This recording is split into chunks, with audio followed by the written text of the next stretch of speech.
that. I believe it's Peyton Manning's that he usually wears. Sure. I'm not a sports guy. I'm not a sports guy.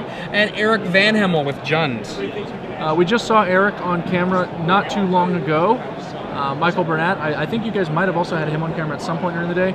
It looks like he's playing the Bant deck splashing for Wolf Run that we saw Melissa DeToro run the tables with on day one of the Pro Tour, or at least something very similar to it, if not the exact list.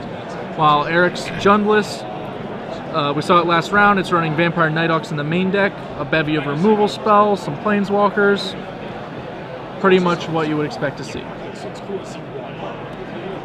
Yeah, I believe that Michael Bernat is playing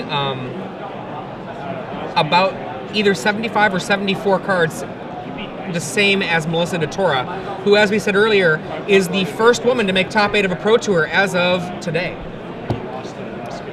Eric, looking at Eric's Jund list, it does not seem especially well situated for fighting off a control deck like Bant. He only has 2 Slaughter Games on the sideboard.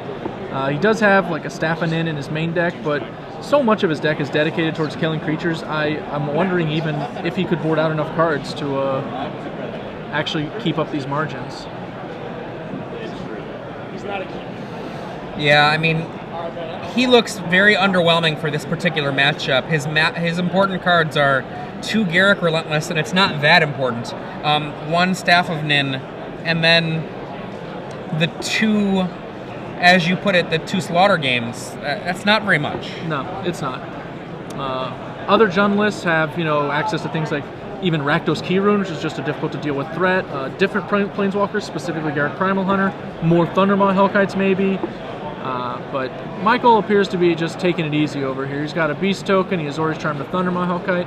Ain't no thing. And he's been doing the beatdowns here. Here comes the Thundermaw Hellkite again. Azorius Charm back once to the top. again. I didn't see that coming at all.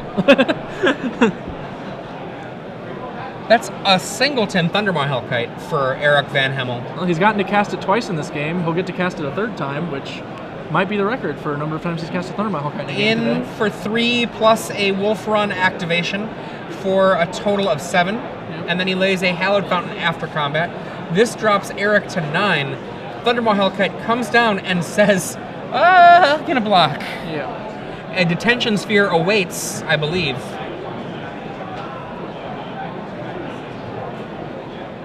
It's interesting that he didn't take the shock. I think I would have taken the shock last turn for the extra point, actually, but it probably doesn't matter. One thing about Mike Bernat, if you've known him for as long as a lot of Midwest players do, Bernat is a Chicago player.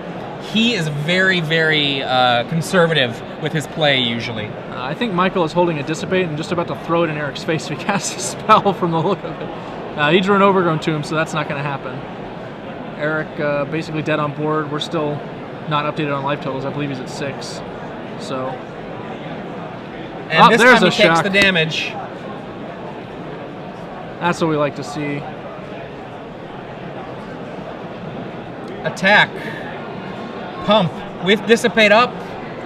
And still had all these Dissipates. Well, Eric eliminated from top 8 contention there.